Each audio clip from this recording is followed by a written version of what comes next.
What's up, everyone, and welcome back to a new video. The time is finally here. We can finally talk about it. And of course, I'm referencing Absolute Batman 15 with that Joker or Absolute Joker origin story in it.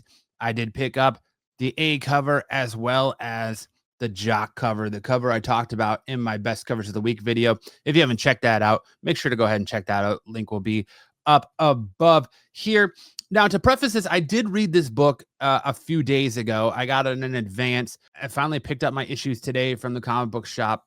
So I wanted to hold off talking about it until I had the issues in hand and you all had a chance to do that as well, just so I wasn't spoiling it for anybody, because there is a lot of stuff out there. It seems like a lot of people got this early and were selling it early on and whatnot and things like that. And if you wanted it spoiled for you, great. I just didn't want to do that because I know I'm not one that likes stuff like that spoiled for me if I'm really looking forward to a book. And I've been waiting for our introduction to Absolute Joker since the end of the first arc of the Absolute Batman stuff, at the end of the Black Mask stuff.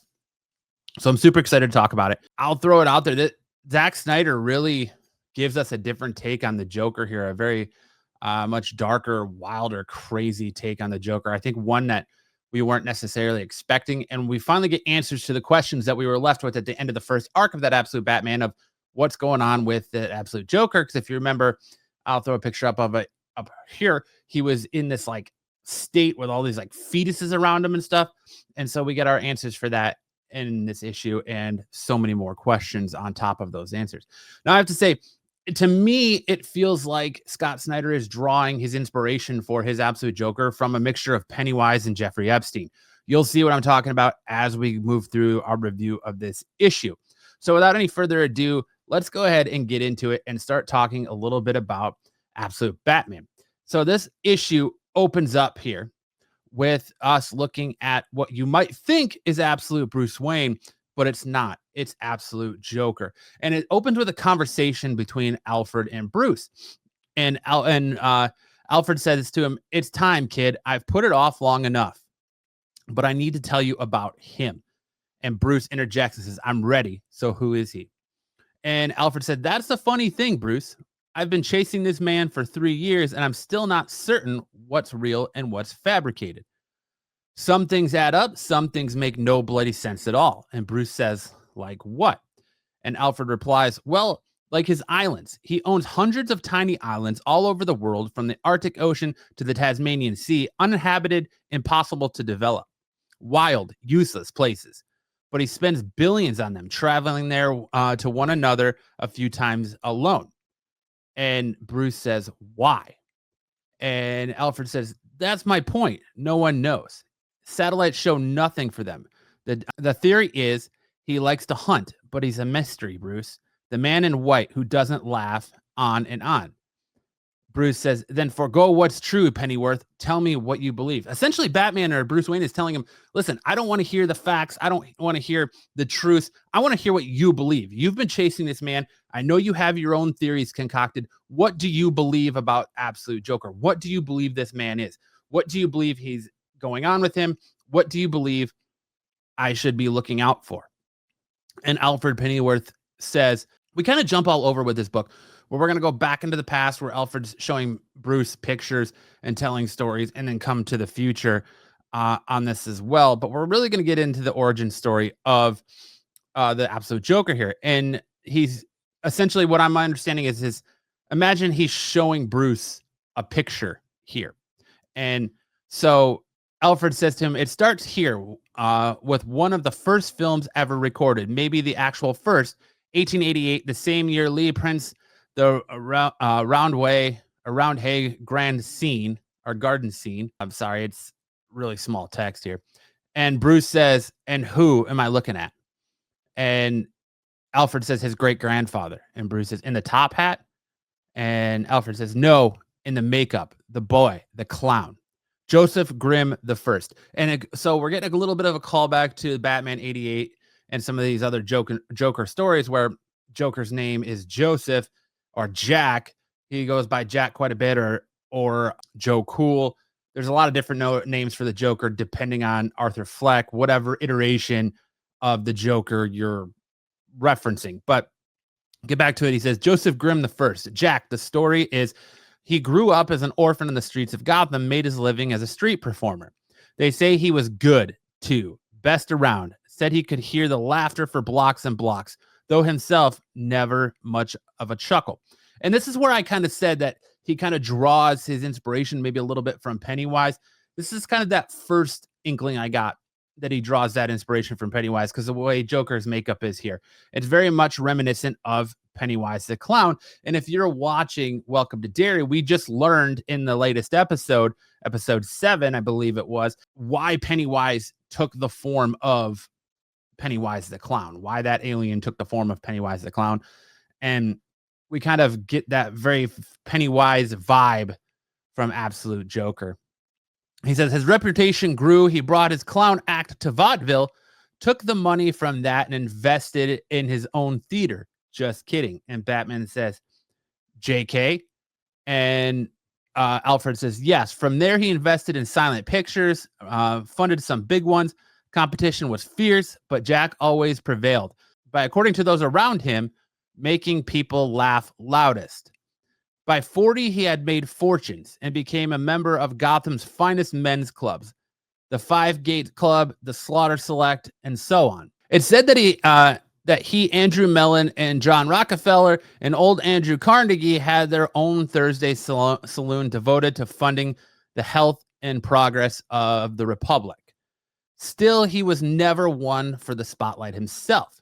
There are almost no photos of him, no interviews, barely any records at all. In fact, he exists mostly in the shows he produced and the charity. He says, Jack was a major philanthropist. That much was documented. Though you won't see his name on anything, a wing of Gotham Med, the Gotham Met, Gotham University, he was especially devoted to children's causes. Again, kind of tuning into that Pennywise thing. Much made sense given his own rough childhood. Live like a clown, leave the world with more laughter than when you enter that. That was his reported motto. Jack died in 1938, according to records, and is buried in the family's crypt here in the city. Alfred continues, Jack's legacy lived on through his son, Jack Jr., who had taken over the family business and expanded it in 1920. Like his father, Jack Grimm II invested in entertainment that would bring laughter to the world, eventually becoming one of the early financiers for television. So really, this family, or Joker's family, I'm going to put it like that for now until we get the big reveal towards the end. His descendants were big into media and the media companies, movies, TV, video games, online gaming, streaming, like just kind of all of our advances in technology as far as entertainment goes. These guys were a part of it. He said he created a bunch of subsidiaries of JK, all named after the famous clown and jester Fox, Period, Seas, and a Hop Frog. And like his father, he stayed committed to philanthropy and philanthropic pursuits, especially those for children. He opened homes for orphans across the country. He said by the 1960s, Junior's son, Jack Grimm III, was the central figure of JK, starting one of the first cable network companies devoted primarily to comedies, children's shows. Jack III was a major funding in public broadcasting, PBS. They're saying he was a big funder in PBS, where they show a lot of kid stuff like Mr. Rogers, Barney, Daniel Tiger, now Arthur, just so on and so on. What else? Curious George, so on and so on, primarily focused and centered around children. So Jack Grimm IV was born sometime in the late 70s and took the company into gaming systems. He also expanded JK's philanthropy to global causes, which finally brings me to our Jack Grimm V. Young, smart, and by far the most successful yet. He says he was one of the first investors in online gaming platforms, the hardware and software, and primary backer in the graphic processing unit, the chip that the entire bloody world runs on now, like NVIDIA, things like that. So he was into chips and graphics cards and all that cool stuff. And as he approaches trillionaire status, Jack V has vastly widened JK's charitable initiatives internationally, in investing literacy programs, peace organizations, medicine, and aid drops to those who need it. And Batman says, or Bruce says, so where is it? And Alfred kind of interjects, says, so where's what? Bruce says, where is the smoking gun, Pennyworth? What's so scary about this guy? Well, we're about to find out. Alfred says, on paper, nothing is scary about him. Just the opposite. He's the fifth chapter in a story about a family that has made its fortune by embracing that very first love, the clown, helping Americans and people around the world smile and laugh. He says, sure, he's eccentric, Jack is, likes to go hunting big game alone on remote islands, like most millionaires do. Look at Epstein. He's very eccentric. Many millionaires are very eccentric. He says, but all billionaires are eccentric, right? Like we were just saying. You kind of get this image of him in the world, in the wilderness, hunting a giant cat here with some knives. He grabs the cat by the neck, and Alfred continues. He's a classic American success story. And then you see him putting that final blow to that cat. And Bruce said, I didn't ask you for the story, Pennyworth. I asked you what you believe. Going back and reiterating, and you can feel Bruce kind of getting more frustrated, visibly frustrated with Alfred and Alfred's telling of this story as he's going through. And he says, okay, kid, but for that, we need to go back to the start. So we're going to go back in time again as we kind of get a little bit of grumbling here from Batman, or I'm assuming it's grumbling from Pennyworth, but we get some grumbling here. You can't really read it. And Pennyworth says, okay, kid, for that, we need to go back to the start again. So we're going back in time yet again. And this time it says, we're going to go back in time to the boy in the alley, back to the clown. See, young Jack Grimm often performed outside the dentist's office. In the 1880s, they'd only just introduced nitrous oxide to dentistry, laughing gas. And Jack would sneak into the and leak the laughing gas into the alley, making them laugh, sure, but also making them more suggestible as the nitrous does, so they'd give him all their money. So essentially, he was sneaking into the dentist's office, turning on all the laughing gas, letting it leak into the alley, and his show was a facade. It was a sleight of hand. It was a trick to get all these people laughing and to get them their money. He says the act was a trick, a sleight of hand, like we just talked. There we go again, another good look at that absolute Joker there looking like Pennywise, giving you those Pennywise vibes, right? So he says, no different from when Jack Sr. founded his own rivals in the vaudeville and in films, playing one side against the other. And that's usually what billionaires do to get rich, is they try to play both sides of the coin and, you know, just funnel money in. And that's what my research has found about the Grimm family. They've always played both sides. For a century and a half, these men have invested in one endeavor and its counter, and it extends beyond entertainment to all aspects of life. They even founded our war efforts and there. So we see they were very much involved in World War II. And he said, those subsidiaries, all their clown named companies, the Grimms found right-leaning news networks and left-leaning ones. They founded the aid and the warlords who steal. It's peace and war, the crimes and the prisons, Arkham M. So they founded Arkham M, where they're doing all this research on Bane. And he says, they might be the most powerful crime family in history, playing everyone against each other, profiting off the chaos they show. Loyalty to no country, no principles, nothing but power. And so Bruce Jackson says, but why? How much is enough? Pennyworth, I mean, that's a great question. Pennyworth says, I always come back to that motto, live life like a clown. He says, a clown plays the fool while making a fool of everyone else. He's a mastermind, a schemer. And he says, all the gold in the world isn't enough. Nothing's enough. So we cut back to absolute Joker on this island again. And you just see like a throat clear or something. And he says, hello, is anyone home? And as he calls out, he says, now you know. That's the report I sent to my superiors at MI6. And we kind of get a grumbling as we see a distant, shadowy figure approach absolute Joker. He says, hello, is someone? Oh, thank God. Mister, I've been trapped on this island alone for nearly 30 years. I don't know how I got here. My name is, and he stops and he says, you, but how? And we get a close up on Joker's face, and he just says, run. And the old man says, no, it can't be you. And he takes off running, and you just get that nasty smile. And Bruce says, I don't care what you reported, Pennyworth. What do you effing believe? He's again asking, what do you believe? Quit telling me your story and sugarcoating it, and just tell me what you believe. I don't care about the facts. Tell me what you believe. And Pennyworth says, kid. And Bruce says, tell me. And I like to imagine like a fist pound on the desk or something. He says, tell me. And Alfred says, all right, Bruce, but it might sound a little crazy. Going back in time again. We go back to the alley one more time to the clown, because what I found when I dig deeper was that many of the people laughing in the film died soon after it was shot. Twisted in pain, grinning, a kind of poisoning, one of the few toxins that can be absorbed through the skin, like maybe upon shaking the gloved hand of a small boy. And we cut back to the man running, saying, no. And Joker takes his shirt off, says, ready or not. Guy says, no. Joker says, here I come. We see the kids playing around a vat of toxin. And he said, Alfred continues, says, but lots of people who encounter the Grimm over the years came to mysterious bad ends, jumping off bridges, boats, vanishing business rivals, politicians, reporters. In the 90s, an associate of mine at the FBI, Harvey Harrison, began an investigation, died in a boating accident. And Bruce says, what are you saying, Pennyworth? Again, just constantly getting frustrated. And Alfred goes on to say, I'm saying there's a darker project, Bruce. I have records of Grimm investments in some of the deadliest inventions of the last 100 years, from the atom bomb to the bioweapons to viruses.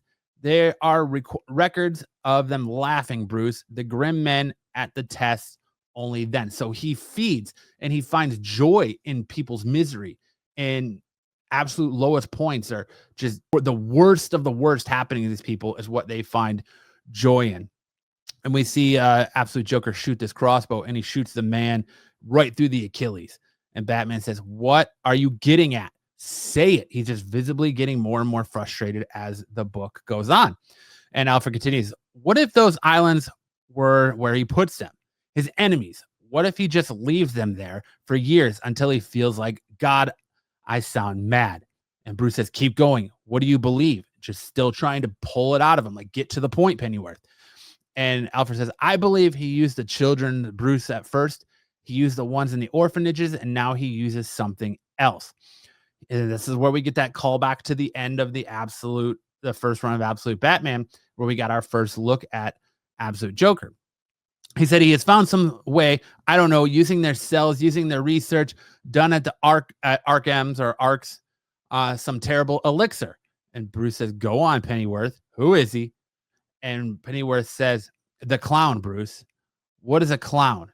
It's a whole act. It's a cruel mockery of us, of humanity. As bumbling stupid, the clown hates us. He finds stories and myths, legends from ancient times to know. He said, the jester who burned the kingdom in Valdez, the one who convinced us to kill each other, even as he himself preys on us, the clown is death. The clown is, again, very much like Pennywise. What he does, he lures children. He preys on death. He feeds on people. He preys on your biggest fears. And we get to there we go. So he's got all these like fetuses connected to him. And that's kind of like the first shot we got of him was in this rejuvenation at the end of Absolute Batman. And we get the, I'm coming for you. And Bruce says, stop dancing around it. Pennyworth says, and Bruce says, say it, damn it. What do you believe? Still getting frustrated, bringing it back as we get this shot of Absolute Joker just transforming into this monstrous being. And again, very much like the transformation of Pennywise when he rushes at the kids and he opens his mouth and he's got like all those rows of teeth that just look like blades all over the place. Really creepy, really crazy. And the old man he says, oh my God. And Joker says, he. And Pennyworth goes, I believe that there is no Grimm family. All right. I believe there is no Jack the First, no Jack the Second, Jack the Third, Jack the Fourth, Jack the Fifth. There's only ever been one Jack Grimm, him. Maybe it's just his infernal science. Maybe it's some dark pact. I don't know. Maybe it's fucking both. And I know how it sounds, kid. I know, but I look at him. He's something terrible, Bruce. A nightmare thing that stalks the earth. Not a man who never laughed at anything, but a beast that always laughing at us. And you see the man scream, and Joker kind of peers around the corner, looking very Pennywise-ish again. And he says, the one who's laughing, we only hear when it's too late. Or the one who's laughter, we only hear when it's too late. He. So who is he? Okay. So we're going to stop right here. I'm going to talk about it. So this is where I make that comparison to Jeffrey Epstein. as he's a billionaire philanthropist who has all these islands that's doing all this nefarious stuff. In this case, he's hunting people like the perfect game, but he's using the children in a way of kind of rejuvenating himself, almost like stem cells in a lot of ways. But he's using the fetus of children to constantly rejuvenate himself in many ways, like Pennywise does. He feeds on those children to make himself younger. And that's kind of what Alfred's theory is here, is that Jack Grimm has been doing this for years. He's been the same person, just changing his disguise and investing with the times, following the same trends into the future. And but the whole time it's been this same guy. So Pennyworth continues. He says he's the Joker, and we see him here, this massive madman here, and that's where all the teeth, like I was saying, the rows of teeth, like Pennywise, come in as he rushes the dude and then starts to eat him, tearing him apart. And we cut back to Batman and Alfred having a conversation, and Batman says, "I've heard enough." Pennywise says, "Bruce," and he says, "No, I need to check on Waylon." And Pennyworth says, "I understand. Be careful out there, kid." And then Pennyworth starts to have this internal monologue with himself, and he says, "Nicely done, old fool. He didn't sign up for this, sure. He wants a fight, to punch back, to scream, but this, in just the last year, the world has cracked itself open and revealed its true face to him. It's all monsters, monsters everywhere he looks.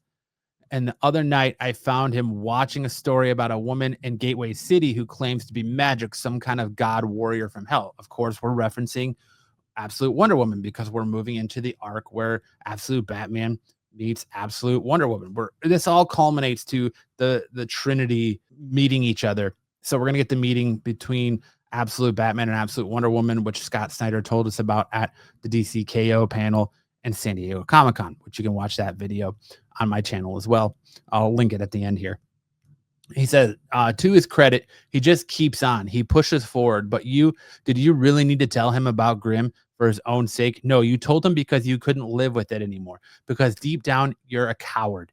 Just yesterday, a report put Grimm on an island off the coast of Colombia. He says, but you couldn't let it alone. Even with Grimm 3,000 miles away from Gotham, but he's not. He's back in Gotham. We get our shot of him there as he's pulling up to this gigantic mansion. And this is kind of where the similarities between the Bruce Wayne we know and this absolute Joker come in. And we're very much seeing it flipped on the head, where this version of Batman is poor. He doesn't have millions. He doesn't have billions. He doesn't have trillions.